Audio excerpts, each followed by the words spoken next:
Hello, everybody, and welcome to Midweek Momentum. If you tuned into the full podcast episode on Monday with Steve Woodruff, May the 4th be with you, by the way.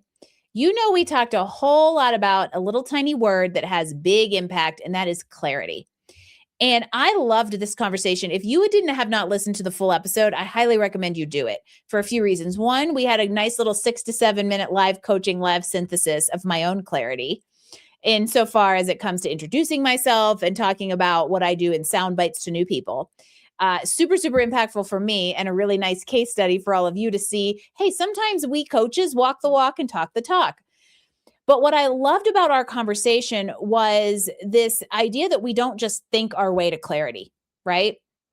Sometimes we feel like the idea comes first and then clarity will come through it. I deal with this a lot with coaches who are trying to implement new programs or even business leaders trying to like unroll something, right? We get caught in that like needs to be perfect. If I overthink my way to like some level of clarity, it will just roll out and be great. However, you can't necessarily be clear on what you're trying to do until you go test drive some stuff.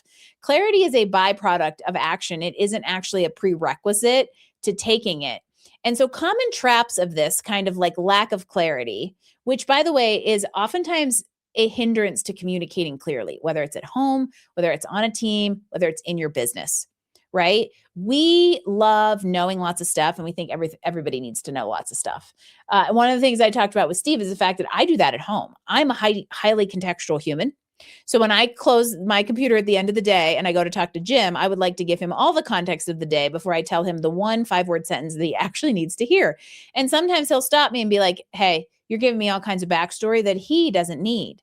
And so as you get out there and you become active in your ideas to gain clarity in how others receive them, you start to get a better system of what gets responses and what creates conversation and what actually creates stickiness, because it is usually not the 7-minute info dump, because nobody listens to anything for 7 minutes anymore. I don't even know if they ever did.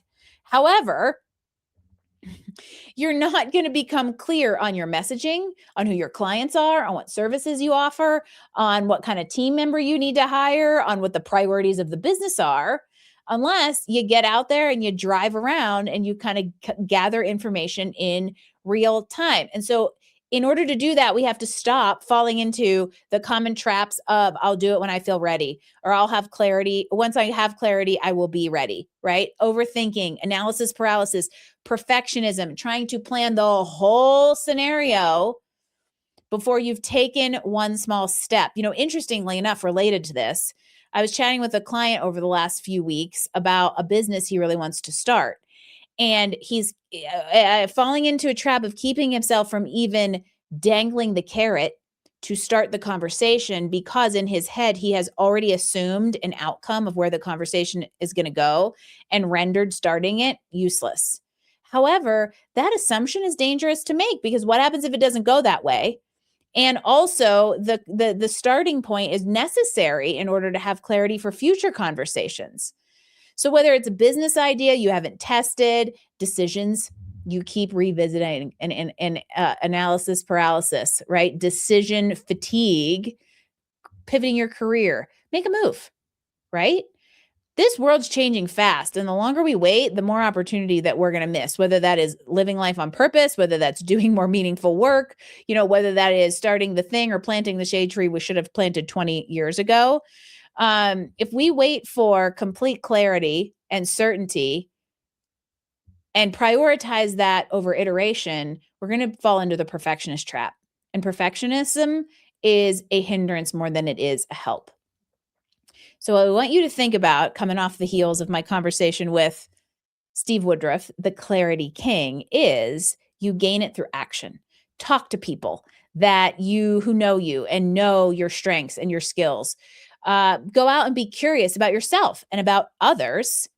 Test drive some ideas and some sound bites to see how they are received, because then you will have a loop to kind of perfect, maybe let's say optimize things without feeling like you have to wait until everything is crystal clear, figured out, and perfect to make a move. My challenge for you as you push through the rest of this week is take a tiny step. Take a tiny step. There you go. There's a soundbite you're going to remember I said this week. Take one small step, gather some data, adjust, and do it again. What are you waiting to feel clear on before you act? And what small step can you do to change that this week?